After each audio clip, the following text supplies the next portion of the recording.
అంటే ఈ కమిటీకి సంబంధించి అంటే ఇప్పటికి మీరు ఏదైనా రైతుల్ని లేకపోతే రైతు సంఘాలని ఏదైనా మీరు ఇప్పటివరకు సలహా కానీ లేకపోతే వారి దగ్గర నుంచి ఏదైనా అభిప్రాయ సేకరణ తీసుకోవడం జరిగిందా? శరత్ గారు, అసలు కొత్త చట్టం తేవాలనే ఆలోచన రావడానికంటే ముందే వ్యవసాయ కమిషన్ పెద్దలు కోదండరెడ్డి గారి ఆధ్వర్యంలో చాలా సందర్భాలు చాలా మంది మాట్లాడిన తర్వాతనే ఇక చట్టం తేవడం తప్పదు, చట్టం తీస్తే పలానా అంశాలు ఉంటే బాగుంటుందని ఆలోచన వచ్చినాక ప్రభుత్వానికి రాయటం జరిగింది. అంటే దాని అర్థం ఏంటంటే ఈ కమిటీ ఏర్పాటు చేయకముందే కొంత కసరత్తు వ్యవసాయ కమిషన్ చేసింది.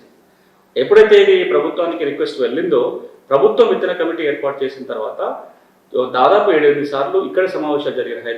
హైదరాబాద్లోనే అటు డైరెక్టర్ కార్యాలయంలోనూ కమిషన్ కార్యాలయంలోనూ విత్తన కమిటీ విస్తృతంగా చర్చించింది.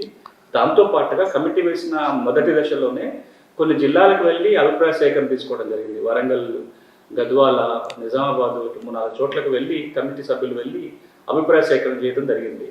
తర్వాత మొన్న ప్రత్యేకంగా మంత్రి గారు చెప్పిన మాట ఏంటంటే ఇంకో 10-15 రోజులు మళ్ళీ సమయం తీసుకొని ఇంకో కొన్ని జిల్లాలకు వెళ్ళని జిల్లాలకు వెళ్ళి ఇంకొంత ఎక్కువ రైతులతో మాట్లాడినట్టు కొన్ని ఆలోచనలు వస్తాయి కాబట్టి ఆ పని చేయండి అని వారు చెప్పడం జరిగింది. అదేవిధంగా సీడ్ ఇండస్ట్రీలో ఉన్న వాళ్ళు అంటే విత్తనోత్పత్తి విత్తన సాగులో ఉన్న వాళ్ళతో కూడా మాట్లాడాను. ఇప్పుడు ఏవైతే కంపెనీలు విత్తనాలను ప్రొడ్యూస్ చేస్తున్నాయో వాళ్ళతో కూడా మరింత సంప్రదింపులు జరగబోతాయి. అంటే